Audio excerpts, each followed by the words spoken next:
للہ ما فی السماوات وما فی الارض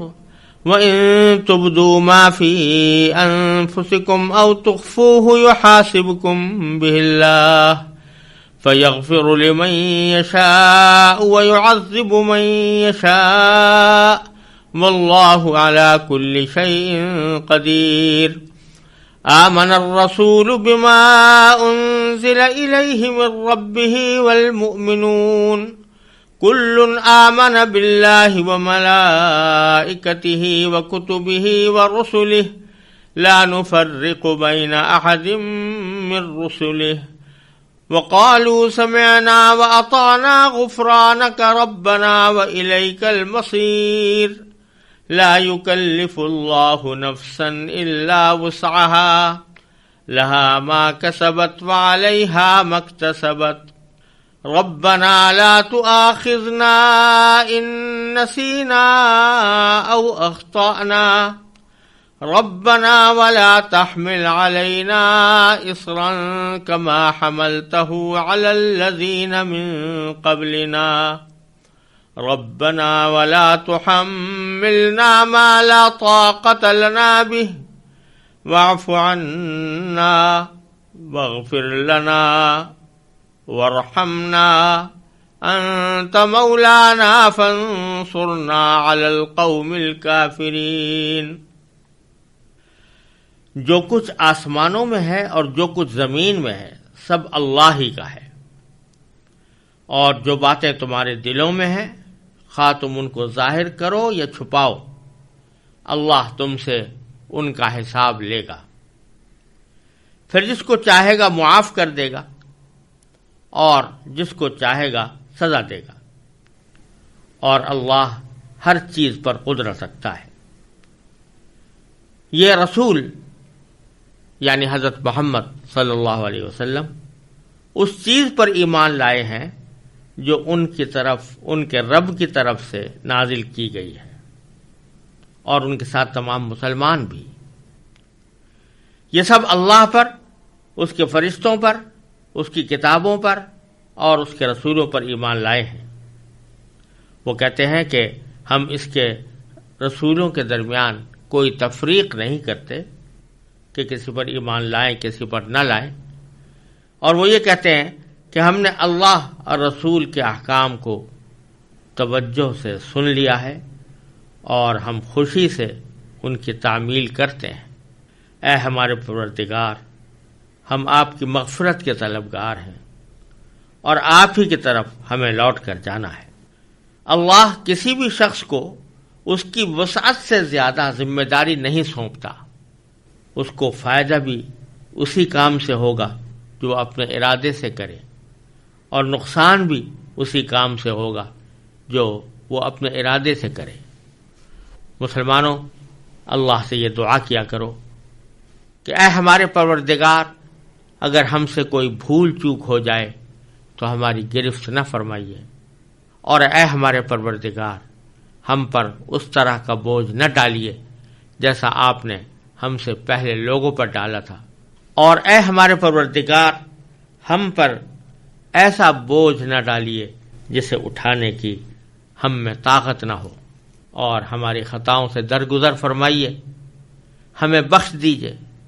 اور ہم پر رحم فرمائیے۔ آپ ہی ہمارے حامی و ناصر ہیں، اس لیے کافر لوگوں کے مقابلے میں ہمیں نصرت عطا فرمائیے۔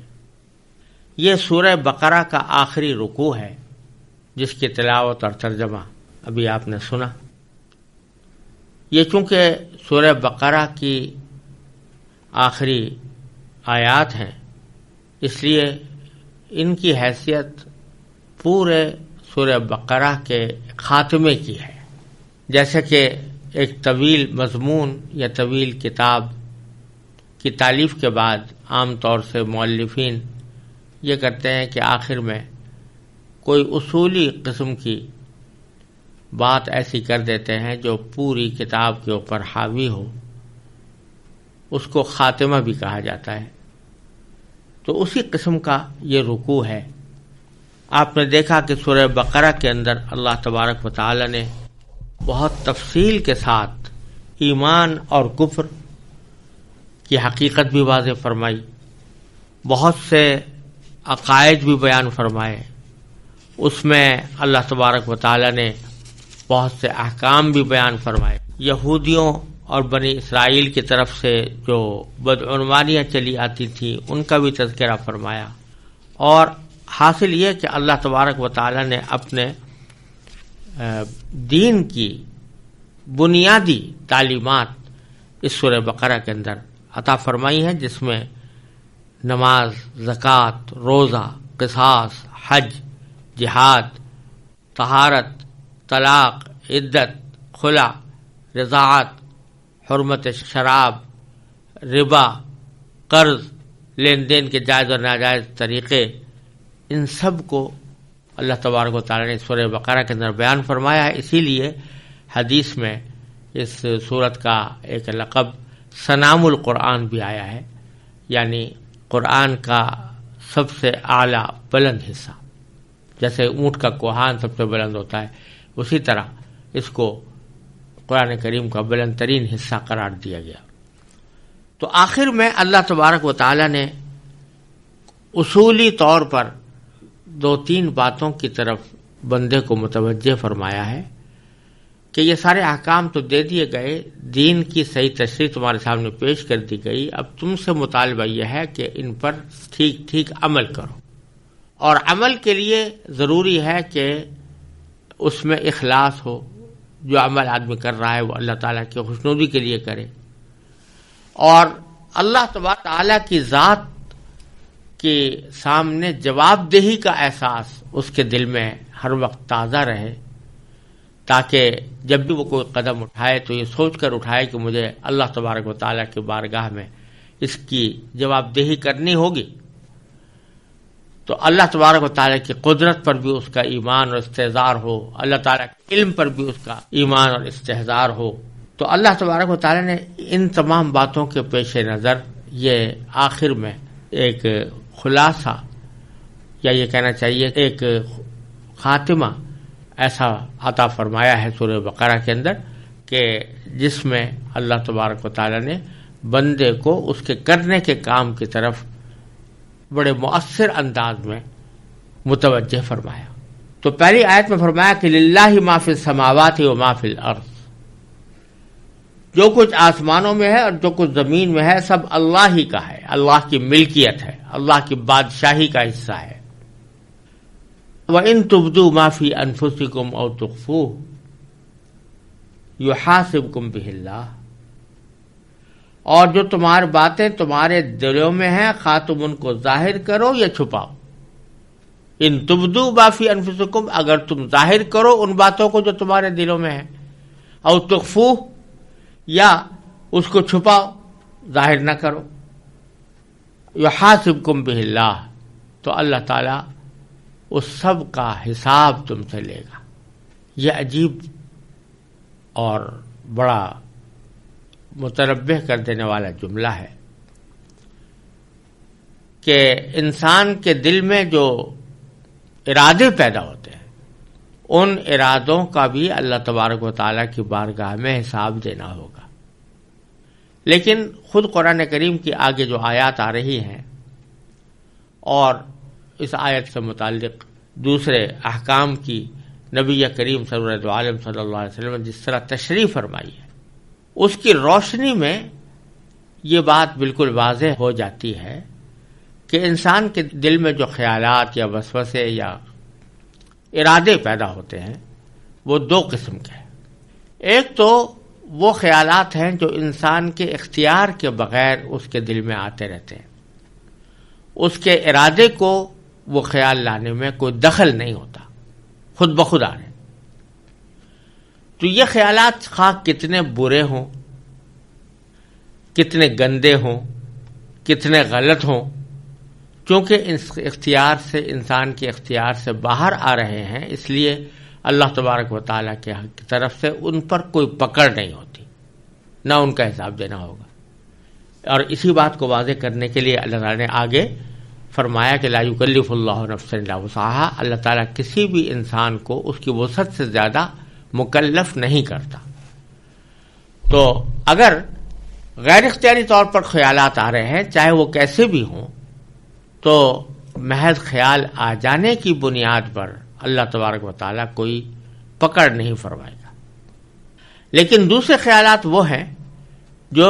انسان اپنے قصد سے لاتا ہے، اپنے ارادے سے لاتا ہے۔ مثلا دل میں کسی گناہ کرنے کا ارادہ پیدا ہوا، تو اس ارادے کے اندر بھی حکم یہ ہے کہ اگر محض ایک ارادہ پیدا ہوا، دل میں آیا، مگر پھر نکل گیا، خیال آتا رہا، نکلتا رہا، تو بھی اس کے اوپر کوئی مواخذہ، کوئی پکڑ نہیں ہے۔ لیکن اگر وہ خیال اس درجہ پختہ ہو جائے کہ بس اب پکا میں نے قصد کر لیا کہ فلاں کام کروں گا، پکا ارادہ کر لیا، اور ایسا ارادہ کر لیا جس میں کوئی تزلزل نہیں، پھر چاہے وہ کام کیا ہو یا نہ کیا ہو، وہ گناہ کیا ہو یا نہ کیا ہو، پکا ارادہ کرنے کا گناہ الگ سے ملے گا اس کو۔ فرض کرو اس کے بعد کوئی صورتحال ایسی پیدا ہو گئی کہ وہ گناہ کر نہیں پایا، کسی وجہ سے بھی کر نہیں پایا، تب بھی چونکہ ارادہ کر لیا تھا، پکا ارادہ کر لیا تھا، تو پکا ارادہ کرنے کی وجہ سے اس گناہ کا، اس ناجائز کام کا ایک درجے میں گناہ ملے گا، اس کو گناہ ہوگا، اس کی سزا اس کو بھگتنی ہوگی۔ یعنی قانون یہی ہے کہ قانون کا تقاضا یہ ہے کہ اس کو اس کی سزا ملے۔ یا اسی طریقے سے دل کے وہ خیالات بھی جو آدمی سوچ سوچ کر ناجائز خیالات دل میں لا رہا ہے، کسی اپنے ذہن میں تصور جمائے ہوئے ہے کہ میں فلاں گناہ کر رہا ہوں، اور فلاں گناہ کرنے کے اندر مجھے اتنی لذت آ رہی ہے، اتنا لطف آ رہا ہے، تو یہ جو تصور جما رہا ہے دل میں کہ گناہ کے ذریعے لذت لینے کا، چاہے وہ صرف تصور ہی کے ذریعے ہو، یہ بھی گناہ ہے، اور اس کا بے محاسبہ ہوگا۔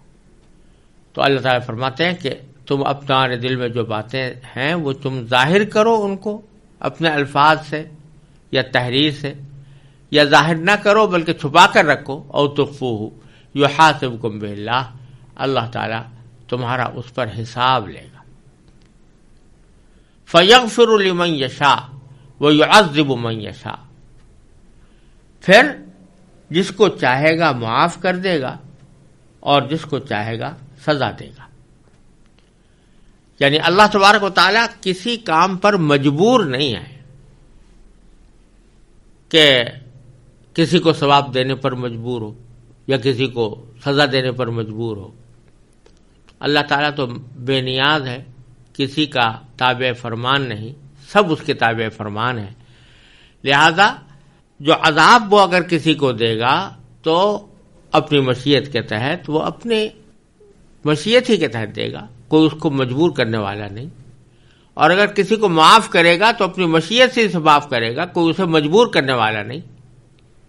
البتہ یہ ضرور ہے کہ یہ جو فرمایا کہ جس کو چاہے گا سزا دے گا، جس کو چاہے گا عذاب دے گا، یہ ایسا ہی الیاذ باللہ کوئی الٹپ قسم کا فیصلہ نہیں ہوگا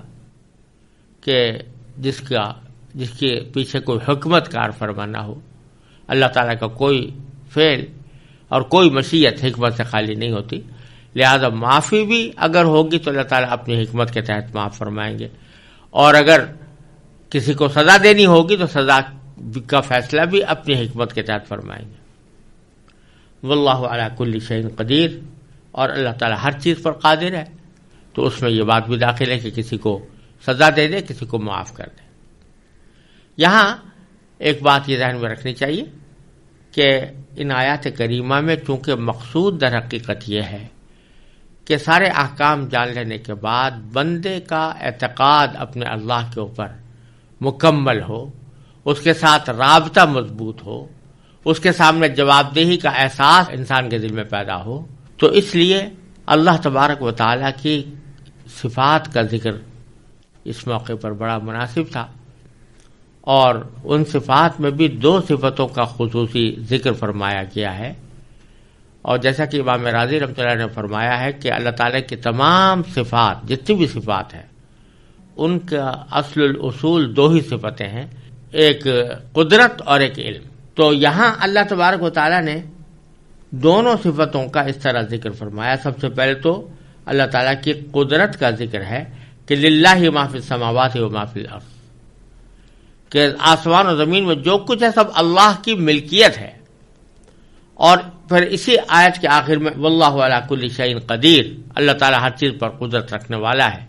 تو اس میں قدرت کا بیان ہے اللہ تعالیٰ کی. اور یہ جو فرمایا بیچ میں کہ وَإِن تُبْدُوا مَا فِي أَنفُسِكُمْ أَوْ تُخْفُوهُ يُحَاسِبْكُم بِهِ اللَّهُ، کہ تم اپنے دلوں میں جو کچھ چھپاؤ یا ظاہر کرو سب کو اللہ تعالیٰ بہتر جانتے ہیں، سب کو اللہ تعالیٰ جانتے ہیں. تو یہ اللہ تعالیٰ کی صفت علم کا بیان ہے. تو اللہ تعالیٰ کی قدرت بھی کامل، اس کا علم بھی کامل، اور اس واسطے وہ وہی طرح عبادت کے لائق ہے. اور جب بندہ اس بات کا تصور کرے کہ اللہ تعالیٰ کی قدرت بھی کامل ہے، اس کا علم بھی کامل ہے، میری کوئی بات اس سے پوشیدہ رہ نہیں سکتی، یہاں تک کہ دل میں آنے والے خیالات پوشیدہ نہیں رہ سکتے، اور قدرت اس کی اتنی بڑی ہے کہ وہ مجھے جس طرح کا عذاب دینا چاہے دے سکتا ہے،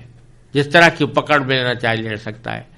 تو ان باتوں سے انسان کے دل میں خشیت پیدا ہوگی اور اللہ تبارک و تعالیٰ کے ساتھ تعلق مضبوط ہوگا. پھر آگے اللہ تبارک و تعالیٰ نے یہ بتلایا کہ جو مطالبہ تم سے کیا جا رہا ہے وہ کوئی نیا مطالبہ نہیں ہے، اور رسول جو تم کچھ مطالبہ اپنی امت سے کر رہے ہیں وہ کوئی ایسی چیز نہیں ہے کہ جس پر وہ خود عمل نہ کرتے ہوں، بلکہ یہ ایک ایسا دین ہے اور ایسا نظام عقائد ہے اور ایسا نظام عمل ہے کہ جس پر ہمیشہ سے اللہ کے نیک بندے عمل کرتے چلے آئے. تو فرمایا آمن الرسول بما انزل الیہ من ربہ، کہ یہ رسول یعنی حضرت محمد صلی اللہ علیہ وسلم اس چیز پر ایمان لائے ہیں جو ان کی طرف ان کے رب کی طرف سے نازل کی گئی ہے. یعنی ایمان کا مطالبہ صرف مخاطبوں ہی سے نہیں ہے، بلکہ رسول خود بھی ایمان لائے ہیں اس کلام پر جو اللہ تعالیٰ کی طرف سے نازل ہوا یا ان احکام پر جو اللہ تعالیٰ کی طرف سے نازل ہوئے. والمؤمنون، اور ساتھ میں دوسرے مسلمان بھی ایمان لائے ہیں. اور کل آمن باللہ وملائکتہ وکتبہ ورسلہ، یہ سب یعنی رسول کریم صلی اللہ علیہ وسلم اور آپ کے صحابہ یہ ایمان لا چکے ہیں کس پر؟ اللہ پر، وملائکتہ اس کے فرشتوں پر، وکتبہ اس کے تمام کتابوں پر، ورسلہ اس کے تمام پیغمبروں پر. لا نفرق بین احد من رسولہ، اور وہ یہ کہتے ہیں کہ ہم اللہ کے پیغمبروں میں سے کسی کے ساتھ کوئی امتیازی معاملہ اس معنی میں نہیں کرتے کہ کسی پر ایمان لائیں اور کسی پر نہ لائیں، بلکہ ہم سارے رسولوں پر، اللہ کے سارے رسولوں پر ایمان لاتے ہیں. یہ در حقیقت بتایا جا رہا ہے کہ یہ دین برحق بھی رسول کریم سرورت عالم صلی اللہ علیہ وسلم لے کر تشریف لائے ہیں. اس میں کسی قسم کا کوئی تعصب یا گروہ بندی نہیں ہے، بلکہ اللہ تعالیٰ کی طرف سے جو کتابیں بھی نازل ہوئی ہیں ان سب پر ایمان لانا اسلام کا تقاضا ہے. جتنے پیغمبر اللہ تعالیٰ نے بھیجے ہیں ان سب پر ایمان لانا اسلام کا تقاضا ہے. لہذا یہ کرنا کہ ایک پیغمبر پر تو ایمان لائے دوسرے پر نہ لائے، جیسے کہ یہودی حضرت موسیٰ علیہ السلام پر ایمان لاتے تھے، عیسیٰ علیہ السلام پر نہیں لاتے تھے، یا جیسے نصارہ یا عیسائی جو حضرت عیسیٰ علیہ السلام پر ایمان لاتے تھے لیکن نبی کریم صلی اللہ علیہ وسلم پر نہیں لاتے تھے. اس کے برخلاف مسلمان وہ حضرت موسیٰ علیہ السلام پر بھی ایمان لاتے ہیں، عیسیٰ علیہ السلام پر بھی ایمان لاتے ہیں، نبی کریم سرورت عالم صلی اللہ علیہ وسلم پر بھی ایمان لاتے ہیں.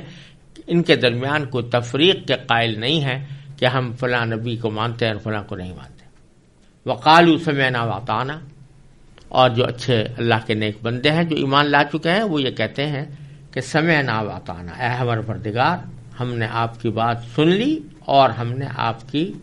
تعمیل بھی کی، خوشی سے تعمیل کریں گے. تو سننے کے معنی یہ کہ ایک سننا ہوتا ہے محض ایک کان سے سنا دوسرے کان سے اڑا دیا جس کو کہتے ہیں، اور ایک سننا وہ ہوتا ہے جو قبول کرنے کے مرادف ہوتا ہے. تو یہاں وہی معنی مراد ہے کہ ہم نے قبول کیا، جو کچھ آپ نے احکام دیے ہیں ان کو قبول کیا، واتانا اس کے اوپر عمل بھی کیا۔ غفرانک ربنا، اے ہمارے پروردگار ہم آپ سے بخشش کے طلبگار ہیں، وإلیک المصیر، اور آپ ہی کی طرف ہمیں لوٹ کر جانا ہے۔ ہمیں اس بات کا اقرار بھی ہے، اعتراف بھی ہے، احساس بھی ہے، اس کا دھیان بھی ہے۔ اور پھر فرمایا اللہ تعالیٰ نے بیچ میں جملہ دعاؤں کے درمیان اللہ تعالیٰ نے ایک جملہ معترضہ کے طور پر یہ حقیقت واضح فرما دی کہ لا یکلف اللہ نفسا الا وسعها، اللہ کسی بھی شخص کو اس کی وسعت سے زیادہ ذمہ داری نہیں سونپتا۔ یہ جملہ اللہ تعالیٰ نے متعدد قرآن کریم کے صورتوں میں ذکر فرمایا ہے، اور بعض جگہ اس طرح ذکر فرمایا ہے کہ اعمال صالحہ کے ذکر کے دوران اس کا ذکر فرما دیا۔ اور یہاں جو پیچھے بات کہی گئی تھی کہ اللہ تعالیٰ تمہارے دلوں کی ان باتوں کو بھی جانتا ہے جو تم ظاہر کرتے ہو اور ان کو بھی جو تم چھپاتے ہو، تو اس کے سیاق میں اللہ تعالیٰ نے یہ جملہ ذکر فرما دیا کہ اللہ تعالیٰ کسی بھی شخص کو اس کی وسعت سے زیادہ کا مکلف نہیں فرماتے یا اس کی ذمہ داری اس کے اوپر نہیں سونپتے۔ تو اس لیے یہ نہ سمجھنا کہ جب تم سے یہ عہد لیا جا رہا ہے کہ تم اللہ تعالیٰ کے احکام کی اطاعت کرو گے تو اس میں تمہیں کوئی ایسی زبردست مشکل پیش آ جائے گی کہ جس کا تمہیں برداشت کرنا مشکل ہو۔ ایسا نہیں ہے، ہم تو تمہیں کسی بھی ایسے کام کا مکلف نہیں بناتے اور اس کی ذمہ داری نہیں سونپتے جو تمہاری وسعت سے باہر ہو۔ چنانچہ ساری شریعت کے اندر اس بات کے لیے آیت رکھی گئی ہے کہ انسان کی اختیار سے اور وسعت سے باہر کوئی بات اس کے ذمہ ضروری قرار نہ دی جائے۔ پھر یہ فرمایا کہ لہا ما کسبت، ہر آدمی کو فائدہ بھی اسی کام سے ہوگا جو اپنے ارادے سے کرے، وعلیہا مکتسبت، اور نقصان بھی اسی کام سے ہوگا جو وہ اپنے ارادے سے کرے۔ یہ واضح طور پر اللہ تعالی نے بتا دیا کہ جو پیچھے کہا گیا تھا کہ جو کچھ تمہارے دلوں میں آ رہا ہے چاہے وہ ظاہر کرو یا نہ کرو اللہ تعالیٰ کا حساب لے گا، تو حساب کون سی چیز کا لے گا؟ جو اپنے ارادے سے اختیار سے کر رہے ہو اس کا حساب لے گا، لیکن جو بغیر ارادے اور بغیر اختیار کے اگر کوئی کام ہو رہا ہے چاہے وہ اعضاء و جوارح سے ہو رہا ہو یا دل سے ہو رہا ہو تو اس کے اوپر اللہ تعالیٰ کی طرف سے کوئی گرفت نہیں۔ تو لہا ما کسبت یعنی فائدہ بھی اسی کام سے ہوگا جو وہ اپنے کسب سے کرے، کسب کے معنی ارادے سے کرنا، جیسے کوئی کمائی کرتا ہے، اور علیہا مکتسبت، نقصان بھی اسی کام سے ہوگا جو وہ اپنے ارادے سے کرے۔ بے ارادہ چیز جو کوئی بات زبان سے نکل گئی، بے ارادہ کوئی کام سرزد ہو گیا تو اس پر اللہ تعالیٰ کی طرف سے مؤاخذہ نہیں ہے، گرفت نہیں ہے۔ پھر آگے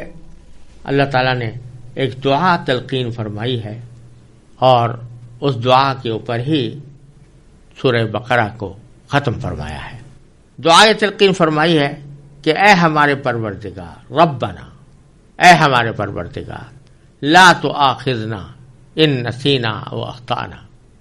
کہ اگر ہم سے کوئی بھول چوک ہو جائے تو ہماری گرفت نہ فرمائیے۔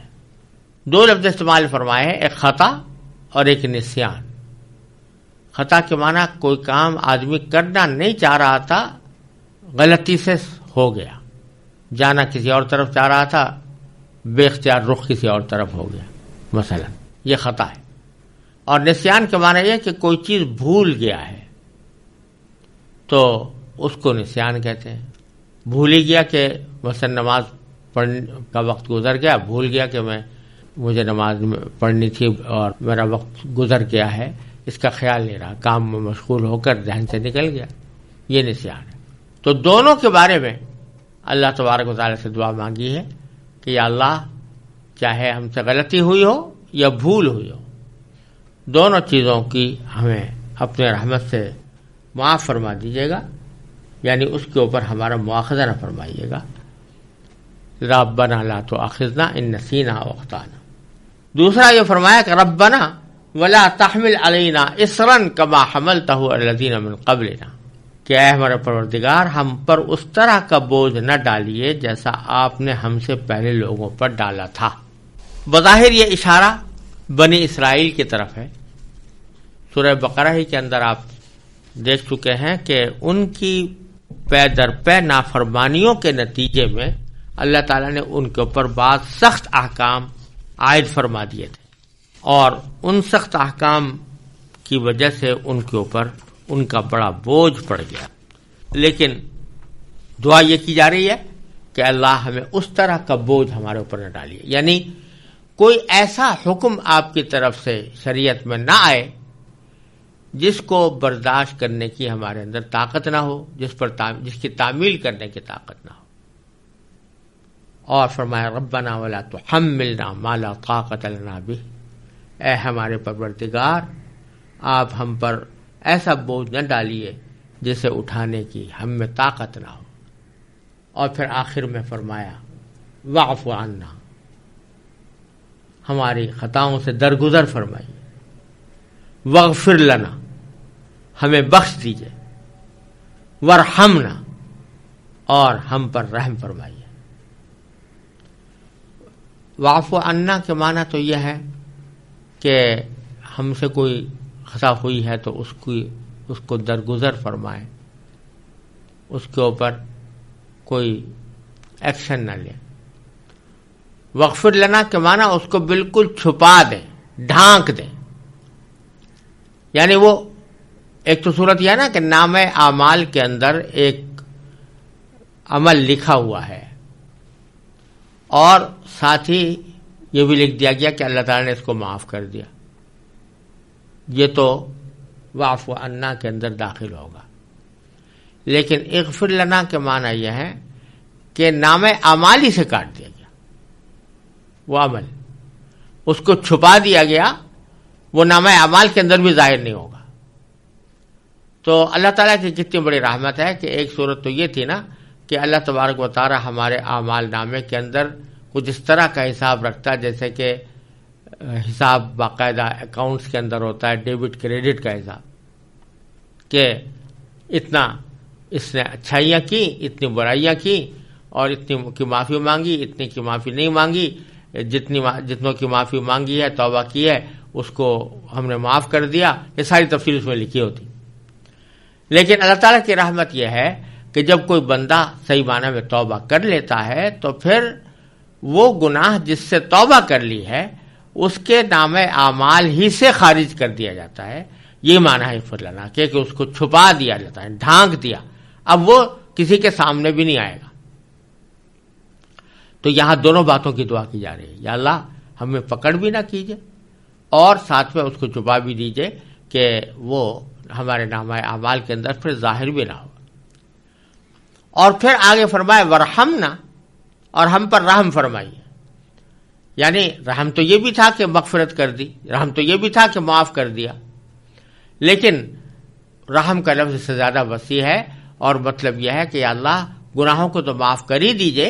پھر اپنی رحمتوں سے بھی ہمیں سرفراز فرمائیے، اپنی نعمتیں بھی ہمیں عطا فرمائیے۔ تو ہم دونوں چیزوں کے محتاج ہیں۔ پھر فرمایا کہ انت مولانا، آپ ہمارے حامی و ناصر ہیں، آپ ہی ہماری بگڑی بنانے والے ہیں، آپ ہی ہمارے کارساز ہیں۔ مولا کے معنی ہوتے ہیں ایسا شخص کہ جب آدمی کو کوئی مشکل پیش آئے تو اس مشکل کو رفع کرنے کے لیے جس کی طرف رجوع کیا جائے اس کو مولا کہتے ہیں۔ اس کو آپ حامی و ناصر کہہ دیجئے، آپ اس کو کارساز کہہ دیجئے، آپ اس کو ملجا و ماوا کہہ دیجئے، یہ سارے مفہوم اس کے اندر داخل ہیں کہ اللہ آپ ہماری پناہ گاہ ہیں، انت مولانا فانصرنا علی القوم الکافرین، لہذا ہمیں کافر لوگوں کے مقابلے میں ہمیں نصرت عطا فرمائیے۔